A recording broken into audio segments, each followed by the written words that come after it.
शर्मनाक, निंदनीय, भर्त्सना करने योग्य। राहुल गांधी जी, आज जब आप पूरे होशो हवास में, जी हां, मैं होशो हवास में इसलिए बोल रहा हूं, पहले के बयान आपने ट्वीट के जरिए दिए थे, लेकिन जब आप साक्षात बोल रहे थे कि नरेंद्र मोदी की सरकार ने हजारों किलोमीटर की एरिया को चीन को दे दिया, क्या बोल दिया आपने ये बात करके? क्यों बोल दिया आपने? आपने अपमान किया है उन सैनिकों का जो -50 डिग्री, -60 डिग्री पर आज भारत की आन बान शान की रक्षा कर रहे हैं और लद्दाख के बॉर्डर पर चाइना की आंख में आंख से डाले हुए हैं।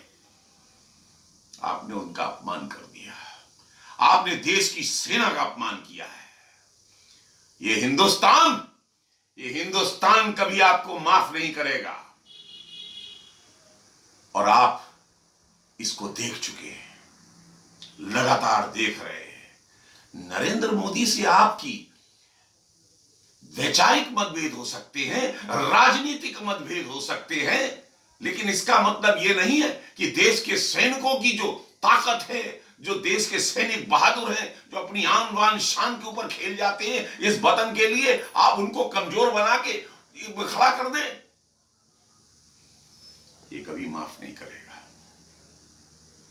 और दूसरा आरोप जो आपने लगाया मोदी साहब के ऊपर, मैं उनका कोई पैरोकार नहीं हूं कि वो केवल कुछ पूंजीपतियों के हाथ खेलते हैं, उन्हीं के लिए सत्ता चला रहे हैं। राहुल गांधी जी, जरा उन पूंजीपतियों के नाम खोल तो देते। अडानी और अंबानी, यही कहना चाहते हो ना?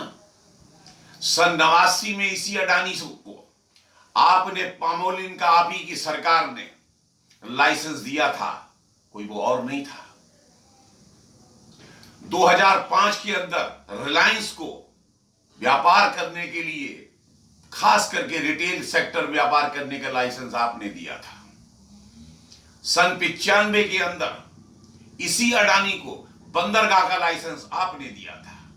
2005 में एफसीआई को गोडाउन बनाने के लिए अगर लाइसेंस दिया गया तो आपकी सरकार ने दिया था।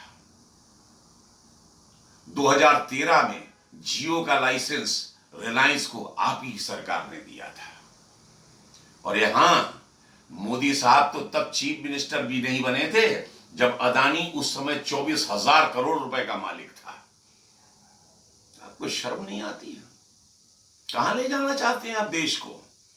उस समय पर जब 47 टन सोना देश का आपकी समाजवादी पार्टी, समाजवादी नीतियों ने गिरवी रखवा दिया गया था, वो आप ही का शासनकाल था, वो आप ही के द्वारा की हुई बर्बादी थी। जो हिंदुस्तान का सोना 47 टन जो था इंग्लैंड में रखा गया था।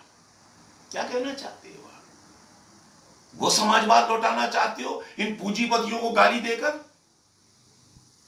जिस समाजवाद ने सोवियत संघ के 15 टुकड़े कर दिए, जो कहीं सक्सेस नहीं हुआ। आपको तो लगता है आज तक गंभीरता आई नहीं। और दूसरी चीज आप बोलते हो लोकतंत्र। लोकतंत्र इस देश में नहीं है। एक संसद सदस्य जो खुद वायनाड से जीता है, वो कहता है कि यहां पर लोकतंत्र नहीं है, डेमोक्रेसी नहीं है, दिखावा है। आप कह रहे हैं बात? आपकी सरकार ने इस देश का जितना दुरुपयोग लोकतंत्र का किया है ना, मजाक बनाया है, किसी ने आज तक नहीं बनाया। 132 बार इस देश के अंदर 356 धारा का दुरुपयोग किया गया है या उपयोग किया गया, उसमें से 93 बार आपकी कांग्रेस की सरकार ने इसका दुरुपयोग किया या आपकी भाषा में उपयोग किया। इमरजेंसी सन 1975 में जो देश का आज तक काला कानून है, पूरे देश ने उस चीज को देखा था। कौन सरकार लाई थी? आप लाए थे। और रही बात किसानों के आंदोलन को, आप बोलते हैं कि इस किसान के आंदोलन को खालिस्तानी बता दिया जाता है, ये बता दिया जाता है। आपने एक भी बयान मुझे बता दीजिए कि मोदी साहब ने एक बयान दिया हो इसमें खालिस्तानी तत्व है। वहां कुछ लोगों ने इस तरीके के झंडे लहराए थे, कुछ बात हुई थी, तो ये बयान अखबारों में छपा था। मगर हां, आज आप जो आरोप लगाते हैं कि यह सरकार देशद्रोही करार देती है, अगर इतिहास आपको याद हो तो इंदिरा गांधी के शासनकाल में जो भी विपक्ष में बात करता था, जो विपक्ष में होता था, सरकार के खिलाफ बोल देता था, उसको सीआईए का एजेंट बोल दिया जाता था। और आप लोग जो है मोदी को एक किसान बिल के बारे में कहना चाहते हो, ये आंदोलन चलता रहेगा, भड़काना चाहते हो, विरोध कर रहे हो। क्या किया है आपने किसानों के लिए? अटल बिहारी वाजपेयी की सरकार से आपको 4% का कृषि के अंदर जीडीपी मिली थी, ग्रोथ मिली थी। क्या दिया आपने? 10 साल के शासनकाल में जब आपके कृषि मंत्री शरद पवार जी थे, -0.2%। और आप ही के 10 साल के शासनकाल में, यूपी के शासनकाल में 1,71,135 किसानों ने आत्महत्या की थी। ये किया था आपने। ये कानून थे, यही पुराने कानून।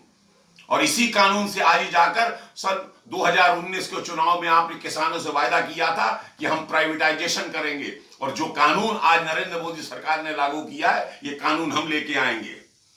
मगर आज इतने दोगले हो गए, इतनी खाल मोटी कर ली। 13,000 करोड़ 12,000 करोड़ का बजट था मात्र जिस समय आपकी सरकार ने 2009 के अंदर, जिस समय आपकी यूपीए 2 चालू हुआ था। आज इस सरकार ने 1,34,000 करोड़ कृषि का बजट बना दिया है। आप मोदी को गाली देते हो, मोदी को कहते हो किसानों का रहनुमा नहीं है। इस देश के अंदर किसानों के लिए क्रेडिट कार्ड लाने वाला कौन? मोदी। इस देश के अंदर 0% के ऊपर लोन दिलवाने वाला कौन किसानों को? मोदी। इस देश के अंदर भावांतर योजना लाने वाला कौन? मोदी। इस देश के अंदर किसानों को कहीं भी जाकर अपनी फसल को बेच सकते हैं, लाने वाला कौन? मोदी। इस देश के अंदर एमएसपी, सबसे ज्यादा एमएसपी में परसेंटेज बढ़ाने वाला, रेट बढ़ाने वाला कौन? मोदी। इस देश के अंदर फसल बीमा योजना लाने वाला कौन? मोदी। और आप मोदी को कहना चाहते हो किसान विरोधी है। मैं मोहन पांडे किसान भाइयों से अपील करता हूं, मैं निवेदन करता हूं, हो सकता है कि आप इस बिल से सहमत ना हो, इसमें गलतियां हो, लेकिन इसका तरीका यह नहीं हो सकता कि आप पूरी सड़क घेर कर बैठ जाएं, इंडस्ट्रीज का नुकसान कर दें, पंजाब, हरियाणा, दिल्ली सब तराही मचा दें, रोक दें। ये लोकतंत्र है? कोई नरेंद्र मोदी तानाशाही से बैठा हुआ राजा तो है नहीं। पटक दीजिएगा जिस समय मौका है, चुनाव तो होते ही है, भगा दीजिएगा। और लोगों को गलत होगा, गलत शासन किया जाएगा, गलत तरीके से मोदी ने नीतियां चलाई होंगी, हम सब बाहर कर देंगे मोदी को। लेकिन आज तो आप ही ने जिता के भेजा है, 47% वोट देकर भेजा है, 47% इस देश के वोटर्स ने। ऐसा मत कीजिए। मैं निवेदन करता हूं आपसे, कहीं भी जाइए ऐसी जगह पर धरना दीजिए जिससे राष्ट्र भी चलता रहे और आपकी आवाज भी उठती रहे। जय हिंद, जय भारत।